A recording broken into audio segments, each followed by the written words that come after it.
Uyingizda gaz yo'qmi? Ana endi ozgina ovqat uchun ham o'choq qilishi shart emas. Bu qozon sizning mushkulingizni ancha osonlashtiradi. Buni qarang, juda bir ixcham, aqlli ishlangan. Tokda ishlaydi. Bu yog'iga bemalol tokda ovqat qilsangiz bo'ladi. Hozir mana uydagilar bilan chiroyli qilib dimlama qilyapmiz. Kuzatib tursanglar natijasini ko'rsatamiz. Qozonni ko'rishinglar mumkin, ichi keramika bo'ladi, yopishib qolmaydi. Eng qizig'i, gaz bilan bir xil vaqtda pishadi. Buni maza qiladigan joyi aytaymi nimada? Kimdirlar uyga gaz tortmagan bo'ladi yoki uyda gaz bo'lmagan bo'ladi. O'choq olib ovora bo'lishi shart emas. Mashq qozon bilan bemalol ovqatlanib qolsangiz bo'ladi. Hammani ham imkoniyati yo'q o'choq qilishga. O'shaning uchun mashq qozonni bemalol maza qilib pishirib olsangiz bo'ladi. Keyin mana ko'tarib ko'rsataman sizlarga.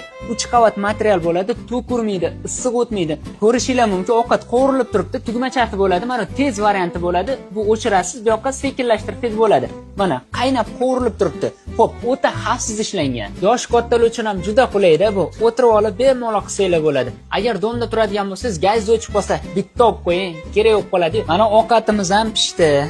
Voh, mana hidini qarang. O'zi bu qozondan har bitta xonadonda bo'lsa och qolmaysiz, ishonavering. Yuvayotganda ham bemalol yuvsangiz bo'ladi. Mana bu yerda shnuri bor. Uzib tashlaysiz, akkuratni yuvadigan bo'lsangiz, sizga uzoq yil xizmat qilib beradi. Shunaqa ekan, bemalol qo'rqmasdan xarid qilsangiz bo'ladi. Hozir olib buyurtma beringlar.